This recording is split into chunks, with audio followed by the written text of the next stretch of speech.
अस्सलाम वालेकुम व्यूअर्स, मैं हूँ समीना पाशा। उम्मीद है आप लोग खैरियत से होंगे और अगर आप खैरियत से हैं तो अब जो ख़बरें आप तक पहुँचेंगी यकीनी तौर पर उसके बाद आप मेंटली तो कम से कम बहुत ज़्यादा डिस्टर्ब होने वाले हैं अगर आप पाकिस्तान में रहते हैं, क्योंकि वजह बड़ी साफ़ है जी।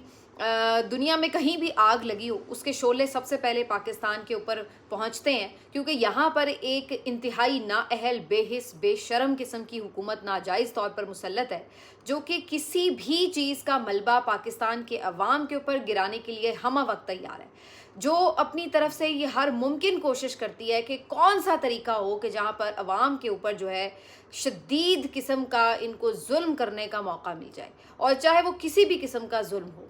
तो ये एक इन्होंने रात गए पेट्रोल बम गिराया है पाकिस्तान के अवाम के ऊपर। वजह उसकी वही है कि जी चूँकि पड़ोस में लग गई है जंग और पेट्रोल हो गया दुनिया भर में महंगा। लेकिन जी हम क्या कर सकते हैं, हमारे पास तो कोई ऑप्शन ही नहीं है। लेकिन इसमें हक़ाइक़ क्या हैं? क्या वाक़ई अवाम के पास ये सारा बोझ ट्रांसफ़र करने के अलावा हुकूमत के पास कोई और ऑप्शन नहीं था? इसके ऊपर बात करेंगे और ये भी बताएंगे कि दिन भर अवाम को ज़लील कैसे किया गया इस इजाफे से पहले। इस कदर ज़लील किया गया कि जब इजाफा हो तो लोग सिर्फ इस बात पे ही मुतमईन हो जाएं कि कम से कम पेट्रोल मिल तो रहा है, भले वो कितना ही महंगा क्यों ना मिल रहा हो। तो इसके ऊपर ज़रा तफसील से आपको सूरत हाल बताते हैं। अपनी इनकी अयाशियाँ और अल्ले तल्ले ख़त्म होने में नहीं आ रहे। नई कहानियाँ सुन लें जहाज़ वालों की और जहाज़ वालियों की, तो आपकी जो आंखों की खिड़कियाँ और कानों के पर्दे हैं वो खुल जाते हैं। और उसके साथ साथ मज़ीद जुल्म ये है कि इस तरह की घटिया तरीन परफॉर्मेंस के बाद ये जाली मशहूरी भी करते हैं कि हम तो बहुत अच्छा परफॉर्म कर रहे हैं। तो ये लोग न जाने किस प्लैनेट से आए हैं और अल्लाह न जाने पता नहीं कब इनसे हमें निजात दिलाएगा। लेकिन हकीकत यही है कि अवाम, मेरा ख़्याल है कि शायद कुछ इसी तरह की चीज़ें डिज़र्व करती थी जो इनके साथ हो रहा है। सॉरी टू से अवाम के ऊपर बड़ी तकलीफ़ भी है यकीनन, लेकिन इसमें मुझे ये कहने में दो राय नहीं है कि जो कुछ आज इस कौम के साथ हो रहा है वो शायद ठीक भी हो रहा है, क्योंकि जो आज हमने सब कुछ देखा है उसके बाद हम ये कहने पे मजबूर हैं कि फिर ये अवाम भी कुछ इसी तरह के लोग जो हैं वो डिज़र्व करते हैं। अच्छा जी, कहानी शुरू करते हैं। हुआ कुछ यूँ कि आपको पता है कि चहमगोइयाँ शुरू हो रही थी कि जनाब पेट्रोल प्राइस बढ़ जाएंगे, और ये भी चहमगोइयाँ साथ ही शुरू हो गई कि जनाब पेट्रोल की किल्लत भी हो सकती है, जिसके बाद एक जाली किस्म का पैनिक जो है वो क्रिएट किया गया। और पेट्रोल पंप ने यहाँ पर जो मालिकान हैं उन्होंने फुल अय्याशी का, फुल लूटने का प्रोग्राम बनाया और उन्होंने सोचा कि जनाब होर्डिंग कर लो, क्योंकि खबरें ये आ रही थी कि हुकूमत जो है वो 25 से 30 रुपए जो है पेट्रोल के ऊपर बढ़ाने जा रही है। जब इन्हें ये एहसास हो गया कि पेट्रोल 25-30 रुपए बढ़ेगा तो इन्होंने सोचा कि चलो जी पेट्रोल रोक लो, क्योंकि ये जो इस वक्त पेट्रोल या पेट्रोलियम मसनूआत जो इस वक्त दस्तियाब है वो पुरानी प्राइस के ऊपर ख़रीदी हुई हैं। लेकिन इन्होंने कहा कि जी इनको हम नई प्राइस पे बेचेंगे ताकि हमें जो है वो उसके ऊपर मज़ीद मुनाफा मिले, और इन्होंने वो तमाम होर्डिंग कर ली। उसके बाद अवाम में भी पैनिक हो गया। इन्होंने कहा कि जी पता नहीं पेट्रोल की किल्लत हो जाएगी, कल पेट्रोल मिलेगा भी कि नहीं मिलेगा। लिहाजा अवाम ने जनाब आओ देखा न ताओ हर कोई अपनी टैंकियाँ फुल कराने के लिए पेट्रोल पम्प्स की तरफ दौड़ा। उसकी वजह से मुख्तलिफ पेट्रोल पम्प्स ने तो इनकार ही कर दिया देने से पेट्रोल, और कुछ पेट्रोल पम्प्स ने राशनिंग शुरू कर दी कि जनाब हम तो सिर्फ मोटरसाइकिल वालों को 5 लीटर तेल देंगे, 1000 रुपये का देंगे या 2000 का देंगे, और गाड़ी वाले को मैक्सिमम 5000 का देंगे। और इस तरह से उन्होंने एक ये पैनिक क्रिएट कर दिया कि जी चूँकि फ्यूल बहुत कम है लिहाजा हम थोड़ा थोड़ा सबको दे रहे हैं। और उसी टेंशन में, उसी पैनिक में पूरी आवाम जो है वो बाहर आ गई पेट्रोल पंप्स के ऊपर कि जनाब किसी तरह हम अपने 2-4 लीटर जो हैं वो अपनी टैंकी में डलवा लें और कुछ ना कुछ फ़ायदा हो जाए। अगर पेट्रोल महंगा भी होना है तो उससे पहले ही हम थोड़ा सा जो भी पेट्रोल इतना हमें मिल जाए कि 2-4 दिन हमारे सस्ते पेट्रोल में, सस्ता तो खैर अभी भी नहीं है लेकिन जी सस्ते पेट्रोल में हमें निकल जाएँ। तो उसके बाद जो आपने मनाजिर देखे पाकिस्तान के मुख्तलिफ शहरों से, यही खबरें आना शुरू हो गई कि हर जगह पे लाइनें लग गई, लंबी लंबी, मीलों लंबी लाइनें लग गई। और उसके साथ साथ पेट्रोल नहीं मिल रहा था, लोग ख्वार हो रहे थे, रोज़ा इफ्तारी, उसके बाद लंबी लाइनें। मैं कहती हूँ सही किस्म का जलील करने वाला जो था ना वो प्रोग्राम था। और उसके बाद अवाम जो थे वो इसके ऊपर रुल रहे थे सड़कों के ऊपर, साथ गालियाँ भी दे रहे थे और साथ में लाइनों में भी लगे हुए थे कि जनाब हमारा पेट्रोल किसी तरह जो है वो हमें मिल जाए। उसके बाद क्या होता है कि जी हुकूमत फौरी तौर पर ये कहती है बजाय इसके कि आप ये होर्डिंग्स ख़त्म करवाएं और आके इस पे सख्त एक्शन लें कि जनाब क्यों आप पेट्रोल नहीं दे रहे, जबकि आप कह रहे हैं कि पेट्रोल वाफर मिकदार में मौजूद है, कम से कम 28 दिन का पेट्रोल जो है वो मौजूद है। तो फिर आप इस बात को इंश्योर करें कि लोग जो है वो इसकी रुकावट क्यों कर रहे हैं तरसील में। उल्टा इन्होंने क्या किया कि उसी वक्त इजलास बुला के ये फैसला कर लिया कि हम पेट्रोल के प्राइस बढ़ा देते हैं, क्योंकि सारा जो प्राइस का ही प्रॉब्लम है जिसकी वजह से ये होर्डिंग हो गई है, लिहाजा प्राइस बढ़ा दो, उससे अपनी भी जेब गर्म करो और उसके बाद ये क्राइसिस भी खत्म हो जाएगा। लोगों को पता लग जाएगा कि भाई रात 12 बजे के बाद तो महंगा पेट्रोल मिलना है, पेट्रोल मिलता रहेगा लेकिन जी आपको महंगा मिलेगा, उसके बाद लोग जो है वो नॉर्मल हो जाएंगे। तो इन्होंने उस बहरान का हल ये निकाला कि यकमुश्त, जी हाँ यकमुश्त जो है वो 55 रुपये पेट्रोल के और 55 रुपये डीजल के प्राइस के ऊपर इन्होंने इजाफा कर दिया, जिसके बाद नई जो प्राइस है इस वक्त पेट्रोलियम मसनूआत की, वो पेट्रोल की अगर मैं बात करूं तो 321 रुपये का पेट्रोल जो है वो आपको इस वक्त मिलेगा, जो कि पाकिस्तान की तारीख में हाईएस्ट रेट है इस वक्त पेट्रोल का पर लीटर। लेकिन ये याद रहे, अभी मैं आपको बता देती हूँ कि क्या ये वाकई इतनी मजबूरी थी कि जी चूँकि पेट्रोलियम प्राइस जो है वो आलमी मार्केट में बढ़ रही हैं तो हमारे पास कोई ऑप्शन नहीं था। अब इसके ऊपर जो है वो बात करनी बड़ी ज़रूरी है, क्योंकि ये तो बड़ा आसान हल है ना किसी भी हुकूमत के पास के, चूँकि जी बाहर से हमें महंगा मिल रहा है लिहाजा अब हम आपको सस्ता तो नहीं दे सकता, हम आपको भी महंगा ही देंगे। लेकिन क्या हुकूमत वाकई इतनी मजबूर थी? पहली बात तो ये कि ये कारनामा करने से पहले ये खबर चलवाई गई टीवी पे कि जनाब IMF ने ये कहा है कि आप फिल-फौर ये इजाफा जो है वो लोगों तक मुंतकिल करें। ये बड़ी अजीब बात थी कि अभी तो पेट्रोलियम प्राइस के ऊपर ना सिर्फ ये कि कोई बहुत ज़्यादा पूरी यानी दुनिया में कोई ऐसा क्राइसिस बन गया हो कि जिसके बाद IMF ने फ़ौरन इसके ऊपर कोई हंगामी मीटिंग कर ली हो, ये IMF ने अलग से एक इंडिकेशन ज़रूर जारी करनी थी पाकिस्तान के लिए स्पेशली कि जनाब आपने अवाम को फ़ौरन जो है ये इजाफा मुंतकिल करना है। मुझे नहीं समझ आई कि IMF को इतनी क्या अर्जेंसी थी। बहरहाल ये TV चैनल्स के ऊपर खबर चल गई, उसके बाद हुकूमत बैठ गई और फिर रात गए 11:10 के ऊपर एक प्रेस कॉन्फ्रेंस होती है। इसहाक डार साहब बैठते हैं, साथ में वज़ीर पेट्रोलियम बैठते हैं और वज़ीर ख़जाना बैठते हैं, और बजाय इसके कि आप शर्मिंदा हों, बजाय इसके कि आप इस बात के लिए कोई दर्द महसूस करें कि यार हम एक बहुत सख्त अनाउंसमेंट करने जा रहे हैं, तो कम से कम हमारी शक्लों के ऊपर ही इस बात का कम से कम गुमान हो लोगों को कि यार हमें एहसास है कि लोग परेशान होंगे इस खबर से, उल्टा उस प्रेस कॉन्फ्रेंस में आके अपनी तारीफ़ें शुरू कर दी जाती हैं कि जनाब हमारी मईशत बहुत अच्छी हो गई है, मईशत हमारी बड़ी मुस्तहकम हो गई है, हर चीज़ हमारे अंडर कंट्रोल है, बिल्कुल कोई परेशानी की बात नहीं है, वज़ीर आज़म ने कमाल कर दिया है, वज़ीर ख़जाना ने तो दूध और शहद की नहरें बहा दी हैं। और सारा ऐसा मंजरनामा क्रिएट करने के बाद आखिर में कहते हैं कि जनाब 55 रुपये जो है वो हम पेट्रोलियम मसनूआत की कीमतों में इजाफा कर रहे हैं, क्योंकि जी आपको पता है हालात ऐसे हैं, हमारा क्या कसूर है। तो अगर हालात ऐसे हैं तो क्या ये आपकी लीडरशिप होती है कि आप उन हालात में अवाम को उन हालात के रहमो करम पे फेंक देते हैं? आपको ये नहीं पता कि इस वक्त आपके जो मुल्क है उसकी आधी आबादी गुर्बत की लकीर से नीचे ज़िंदगी गुजार रही है। रमज़ान का महीना चल रहा है, ईद आने वाली है, और आप ऐसे मौके के ऊपर आकर लोगों को इतनी मनहूस खबर सुना रहे हैं और उसके ऊपर आप ये मसल्स भी दिखा रहे हैं कि आप बहुत अच्छा काम कर रहे हैं। अगर आप इतना अच्छा काम कर रहे थे तो आपके पास कोई प्लानिंग होनी चाहिए थी कि अगर कोई आलमी मार्केट में किसी किस्म का क्राइसिस आ रहा था तो आपने उसको मैनेज कैसे किया। फिर तो बात थी कि आपकी कोई लीडरशिप है।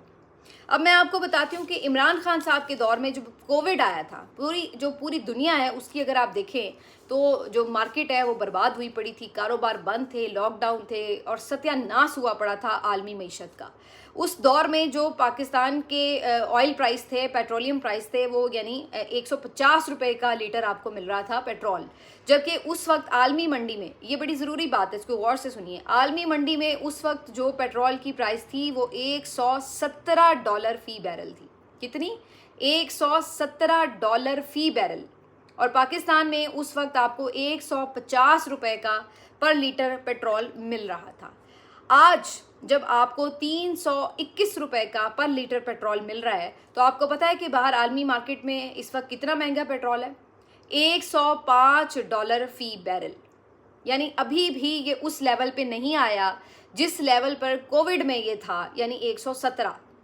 अभी भी उस लेवल पे नहीं पहुंचा, 105 पे पहुंचा है, और इस हुकूमत ने आपको वो 321 का देना शुरू कर दिया है। जबकि इमरान खान की हुकूमत में ओवरऑल जब मार्केट इतनी बुरी तरह मुतासिर थी कि पूरा कारोबारी ज़िंदगी दरहम बरहम हो चुका था, तो उस वक्त भी आपको 150 रुपये का पेट्रोल जो था वो मिल रहा था। उसकी वजह ये थी कि उस वक्त की जो हुकूमत थी वो आपके साथ टैक्स के नाम पर ये रेप नहीं, सॉरी टू से ये अल्फाज इस्तेमाल कर रही हूँ, ये नहीं कर रही थी जो ये हुकूमत कर रही है। क्योंकि इस वक्त आपको पेट्रोलियम प्राइस के ऊपर 1 लीटर पेट्रोल के ऊपर 100 रुपये पेट्रोलियम लेवी की मद में देने पड़े हैं, जो टैक्सेस हैं आपको देने पड़े हैं। यानी अगर वो 100 रुपये टैक्सेस के मद में जो आपको पर लीटर देने पड़े, अगर वो ना होते तो फिर भी आपको शायद 221 रुपये तक का ये पेट्रोल मिलता, जो कि इस वक्त 321 रुपये का मिलेगा। अब आप चलिए लगा लें कि ज़ाहिर है फ्री तो नहीं आपको मिल सकता, टैक्स कुछ ना कुछ होगा, तो तब भी इतना तो ये हुकूमत कर सकती थी कि जब तक ये क्राइसिस है तो आप उस टैक्स में या उस लेवी में कमी कर लेते, आप उसमें कोई 50 रुपये कमी करके वही सब्सिडी जो है वो आवाम को दे देते, तो आवाम को फिर भी वो 250 या मौजूदा जो रेट था उसके ऊपर मिल जाता। लेकिन इन्होंने वो सारे का सारा जो प्राइस का बर्डन आ रहा है वो सारे का सारा आवाम पर मुंतकिल किया है, और जो खुद इनकी जेब में 100 रुपये पर लीटर पेट्रोल के जाते हैं उसको उन्होंने किसी तरह भी कम नहीं किया।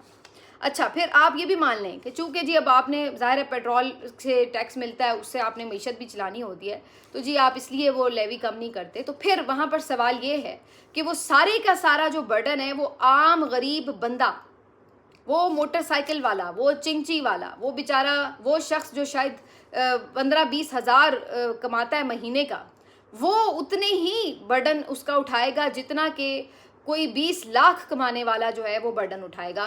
ये क्या है? क्या उसके ऊपर उतना ही बर्डन बनता है कि जितना एक 20 लाख रुपए कमाने वाला लैंड क्रूजर में जो पेट्रोल डलवा रहा है वो भी 100 रुपये का टैक्स दे रहा है, और जो बेचारा अपनी मोटरसाइकिल में, टूटी फूटी मोटरसाइकिल में पेट्रोल डलवा रहा है वो भी उतना 100 रुपये पर लीटर टैक्स दे रहा है। तो गरीब को आप एक दफ़ा वैसे ही एटम बम मार के मार दें, क्या ज़रूरत है उसको रोज़ रोज़ सिसक सिसक के मारने की? कि कभी वो बेचारा बिजली का बिल देते हुए मरता है, कभी वो बेचारा घर का किराया देते हुए मरता है, कभी वो बेचारा पेट्रोल डलवाते हुए मरता है, कभी वो बच्चों की फ़ीस देते हुए मरता है। तो उसको एक ही दफ़ा मार दो भाई, क्यों उसको इस जीने के अजाब में डाला हुआ है? क्योंकि आप लोगों के तो अल्ले तल्ले कम नहीं होते। आप लोगों की तो बेशर्मी का ये आलम है कि आप लोग अपने ब्यूरोक्रेट्स को नवाजने के लिए क्या करते हैं कि एक एक अफसर के पीछे आप लोगों ने पता नहीं हज़ारों लीटर के पेट्रोल जो हैं वो फ्री दिए हुए हैं, उनको उसके ऊपर कोई पैसा नहीं देना पड़ता। 30-30, 35-35 प्रोटोकॉल की गाड़ियां हैं जो बिला वजह साथ चलती हैं, जिनका कोई तुक नहीं होता कि एक अफसर ने उठ के दूसरी जगह पे जाना है तो जनाब इतनी इतनी गाड़ियां साथ जाएंगी। एक वजीर आला, एक मिनिस्टर ने कहीं जाना है तो साथ इतनी इतनी गाड़ियां फ्यूल डलवा के वो आपके पैसे से और वो फ्री में वो साथ जाएंगी। उनके ऊपर कोई किसी किस्म की कदगन नहीं है। ये जो आपके जज बैठे हुए 30-30 लाख की तनख्वाहें लेते हैं, इनको फ्यूल मिलेगा, फ्री में मिलेगा। सरकारी अफसरों को, सरकारी मुलाजमीन को फ्री में मिलेगा, और मिलेगा तो सारा उसका टैक्स कौन भरेगा? आप, रेडी वाला, मोटरसाइकिल वाला, चिंची वाला, गरीब मजदूर, दिहाड़ीदार, छाबड़ी वाला, जिसको अब आप वो भी नहीं लगाने देते, उसको भी तजावुजात के नाम से आप गिरा देते हैं। तो ये इन लोगों की बेहिसी है, ये इसको कहते हैं बेशर्मी। आपको अगर वाकई आलमी हालात की वजह से कुछ करना पड़ रहा हो, सख्त कोई ऐसे फैसले करने पड़ रहे हो, तो सबसे पहले आप अपने आप को मिसाल बनाते हैं। आप कहते कि आज से सारा फ्री पेट्रोल जो है वो हम ख़त्म कर रहे हैं। अगर बोझ एक रिक्शे वाला उठा रहा है तो हम भी साथ बराबर का बोझ उठाएंगे, हम भी साथ पैसे पूरे अदा करेंगे। आप साथ कहते कि हम जितनी ये एक्स्ट्रा फालतू प्रोटोकॉल की गाड़ियाँ हैं, जो सिक्योरिटी है ज़रूरी वो हम ज़रूर देंगे, लेकिन जो प्रोटोकॉल की सारी गाड़ियाँ हैं वो हम नहीं इस्तेमाल करने देंगे, क्योंकि ये फ्री पेट्रोल जो है आवाम के पैसों से नहीं हम अफोर्ड कर सकते इस दौरान। तो फिर तो कोई कहता कि हाँ भाई आपको एहसास है और आप वाकई कोई मुश्किल में फ़ैसले करें, लेकिन आपके लल्ले तललों में कोई फ़र्क नहीं आता, क्योंकि आप नाजायज़ हुक्मरान हैं, क्योंकि आप बेहिस बेशरम हुक्मरान हैं, क्योंकि आप लोगों को आवाम का कोई दुख नहीं है, क्योंकि आप लोगों को पता है कि आपने अगली दफ़ा भी आवाम से जाके वोट नहीं मांगना, आपने अगली दफ़ा भी बूट चमका के ही फॉर्म 47 लेना है। इसलिए आप लोगों को कोई फ़र्क नहीं पड़ता कि आवाम आपको बद्दुआएं देती हैं जो कि आपको लगती नहीं, और आवाम आपको गालियां देते हैं जो कि आप सुनते नहीं। तो आपके लिए ये कोई फ़र्क नहीं रखता कि आवाम जी रहे हैं या मर रहे हैं। आपको सिर्फ ये फ़र्क पड़ता लगता है कि हम आके झूठी अपनी तारीफ़ें कराएं। आप 10-10 अरब के जहाज़ ख़रीदते हैं। अब ये भी खबर आई हुई है कि 10 अरब का जो जहाज़ 12 अरब का ख़रीदा है, वो बात यहीं पर टलेगी नहीं कि चलो जी एक दफ़ा ख़रीद लिया जान छूट गई। पता चल रहा है उसके जो पायलट्स हैं वो भी गैर मुल्की रखे हैं मैडम ने, और उनको भी कोई जो है वो करोड़ों में तनख्वाहें जा रही हैं। फिर उनकी जो मेंटेनेंस है उसमें भी कुछ 86 करोड़ का बजट जो है वो इस चक्कर में दिया गया। तो अपने तो इनके ये अल्ले तल्ले हैं कि एक शहर से एक मियाँ वाली में जाना है, कोई भक्कर में जाना है, कोई आपने डीजी खान में जाना है, तो वो भी आपको करोड़ों में जाना पड़ेगा उनका। ये इनके अल्ले तल्ले हैं, ये इनकी अयाशियाँ हैं। अवाम इनके लिए कीड़े मकोड़े हैं।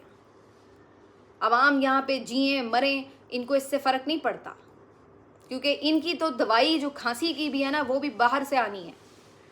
इन्होंने अभी ईदें करने बाहर चले जाना है, क्योंकि ये इससे इस मुल्क से तो इनका कोई लेना देना नहीं। यहाँ तो सिर्फ ये आते हैं आप पे हुक्मरानी करने के लिए, और आप बर्दाश्त करेंगे, क्योंकि मुझे पता है ये 500 रुपये का क्या 1000 रुपये का भी आपको पर लीटर मिलेगा, तो आप तो आएंगे उसी तरह लाइन में लगेंगे और कहेंगे जनाब जूते मारने वाले जो हैं वो तादाद ज़्यादा कर दें, हमें सारा दिन खड़ा रहना पड़ रहा है। तो ये तो इस कौम की हकीकत है, ये इसके साथ इसी तरह इसी वजह से हो रहा है। और फिर ऊपर से टिकटॉकर्स की खिदमात अब ली जा रही हैं कि ये साबित किया जाए कि जनाब हमारी परफॉर्मेंस कितनी अच्छी है। कल मैं देख रही थी वो सिस्ट्रोलॉजी वाली जो है उनकी कोई बड़ी वीडियो वायरल हुई है कि जी वो अचानक से अफ्तारियों में पहुंच गई पंजाब हुकूमत की। वो आज वो डक्की भाई जो हैं वो पहुंच गए रमज़ान बचत बाज़ार में कि जनाब यहाँ बड़े कुछ सस्ते प्राइस पे चीज़ें मिली हुई हैं। तो ये सारी आपकी जो आवाम के पैसे जो हैं वो इस तरह से तो लुटाए जा रहे हैं। हालांकि अब आप देखिए कि इन तशहीरी मुहिम की ज़रूरत क्या है। क्या ये कोई पहली दफ़ा हो रहा है कि मुल्क में जो है ये बचत बाज़ार लगे हुए हैं, रमज़ान बाज़ार लगे हुए हैं? हमेशा लगते हैं, हर दौर में लगते रहे हैं। शहबाज शरीफ के दौर में लगते रहे, बुज़दार के दौर में लगते रहे, परवेज़ लाई के दौर में लगते रहे, अभी भी लगे हुए हैं। लेकिन इस तरह की जो बेदर्दी के साथ तशहीरी मुहिम है वो किसी ने नहीं चलाई जैसी ये खातून चलाती हैं। ये कोई पहली दफ़ा है कि अफ्तारियाँ हो रही हैं, ये कोई पहली दफ़ा है कि रमज़ान पैकेज मिल रहे हैं? हर दफ़ा हर साल मिलते हैं, सबको मिलते हैं, अभी भी मिल रहे हैं। लेकिन तशहीरी मुहिम इन्हीं की चलेगी, उस पर करोड़ों रुपए इन्हीं की बर्बादी जो है वो साथ में हमें सहनी पड़ेगी।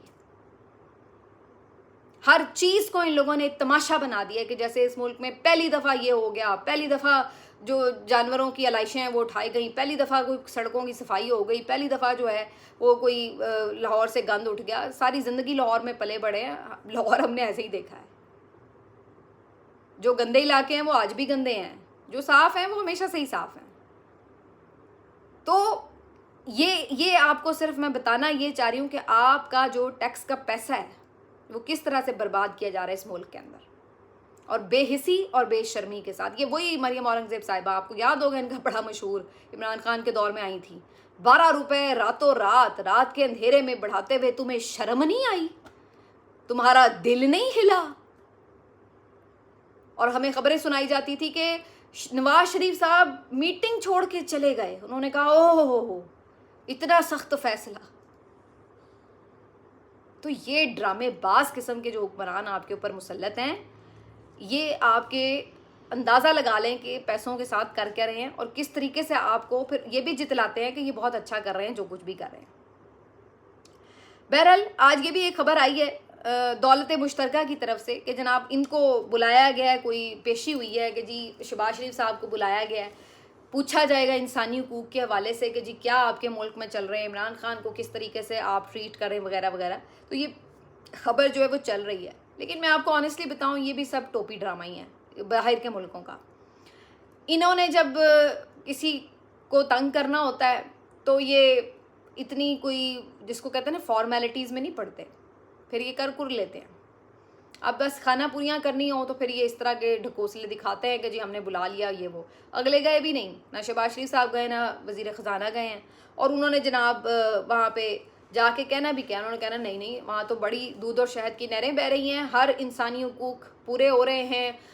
इमरान खान की ये देखें इतनी 1000 मुलाकातें हो चुकी हैं, ये देखें उनको भी ट्रीटमेंट दिया, ये सुप्रीम कोर्ट में रिपोर्ट जमा हुई है, वो तो खुद मुतमईन है उनको जो सहूलतें दी हुई हैं वगैरह वगैरह, ये उन्होंने रिपोर्ट सबमिट करा के आ जानी है। और उसके बाद वो जो दौलत मुश्तरका है उसने भी चुप करके बैठ जाना है कि सब ठीक है। तो इसलिए ये ड्रामेबाजियाँ चलती रहती हैं। लेकिन मेरे पास एक इसी जो एक घुटन का माहौल है उसके हवाले से किसी ने बड़ी एक तहरीर भेजी हुई थी, किसी एक आम पाकिस्तानी की ये लिखी हुई तहरीर थी, और मुझे किसी ने भेजी कि आप इसको ज़रूर शेयर करें, तो मैंने सोचा कि आपके साथ ज़रूर शेयर करूं। कहते हैं कि इमरान खान को साजिश के ज़रिए रजीम चेंज करके इक़्तिदार से हटाया गया, उसकी जमात के एहतजाज पर कदगनें लगीं, उसे ज़िंदान में डाला गया, इलेक्शन चोरी कर लिया। ये सब कोई नई बात नहीं, सियासतदानों के साथ होता रहा है और वो अपनी जमात और हामियों के साथ मुकाबला भी करते रहे हैं। लेकिन गिरफ्तारी के वक्त उनके साथ बदसलूकी और कैद में ले जाने के बाद उनकी आवाज़, उनका चेहरा, उसकी आईनी शख्सी आज़ादी छीन लेना, ये पूरी कौम का मामला बन गया और एक शख्स तक महदूद ना रहा। इससे कौम को एक गहरा और मनफी पैगाम गया। खुदा की कसम, अक्सरियत को यूं महसूस होता है कि पाकिस्तान तो है मगर इसकी रूह नहीं रही। मुल्क एक जिंदा लाश की तरह दिखाई देता है, ना कोई उम्मीद, ना कोई दिलचस्पी, ना वो कौमी जज्बा। अजीब एहसास है जो शायद मौजू अल्फाज में बयान भी नहीं किया जा सकता। उसके बाद कहते हैं कि कैद या अगवा कहीं तो बेहतर है। अगवा किए जाने वाला इमरान खान सिर्फ एक सियासी रहनुमा नहीं था, वो इस कौम का, पाकिस्तान का और दुनिया भर में फ़ख्र था। दहाइयों से एक हीरो था, वो 3 नस्लों की पसंद था। वो वर्ल्ड कप ना भी जीतता तो लोग उसे अजीम मानते। वो शौकत खानम अस्पताल ना भी बनाता तो भी उसके लिए दिलों में मोहब्बत होती। वो नमल यूनिवर्सिटी का क़याम ना भी करता तो लोग उसे इश्क करते। उसका ताल्लुक सिर्फ कारनामों से नहीं था, उसका ताल्लुक एक एहसास से था, क्योंकि उसने हमेशा मुल्क का नाम रोशन किया था और दुनिया में पाकिस्तान की पहचान था।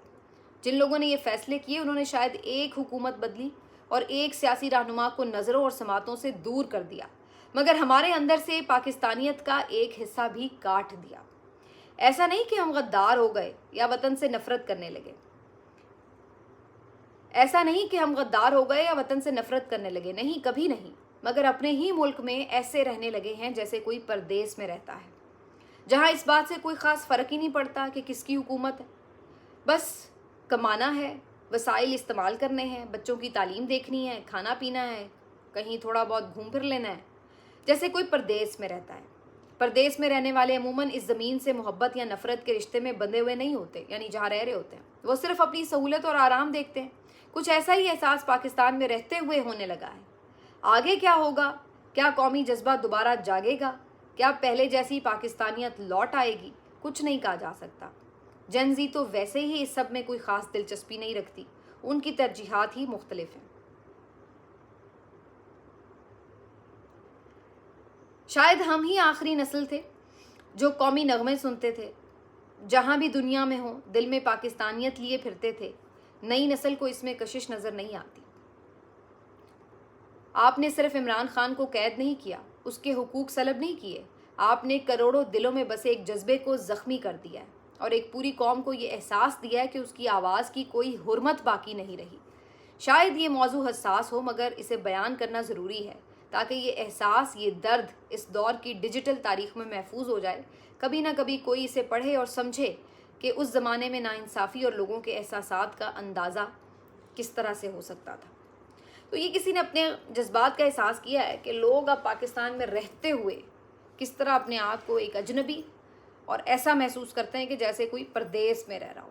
कि आप जी रहे हैं, ठीक है, आप अपनी नौकरी करते हैं, अपने रोज़मर्रा के काम करते हैं, लेकिन ऐसा लगता है कि जैसे आपके अंदर से कुछ जो है वो टूट गया है, क्योंकि आपको ये एहसास होता है कि आपकी कोई वक़्त नहीं है, क्योंकि आपको ये एहसास होता है कि आपका कुछ लुट गया है, आपका वोट लुट गया है, आपकी ऐसा लगता है कि आवाज़ बंद कर दी गई है, ऐसा लगता है कि आपसे आपकी खुशियाँ छीन ली गई हैं, और ऐसे लगता है कि अब आपको उसके ऊपर चीखने का भी कोई हक़ नहीं है, क्योंकि आप चीखते, चिल्लाते या एहतजाज करने के लिए सड़कों पर आते हैं तो आपको ये भी बताया जाता है कि सिर्फ ऐसा ही नहीं कि आपकी वोट की इज़्ज़त नहीं है, आपकी आवाज़ की इज़्ज़त नहीं है, आपकी चॉइस की इज़्ज़त नहीं है, बल्कि ये बताया जाता है कि आपकी तो ज़िंदगी की भी कोई इज़्ज़त नहीं है।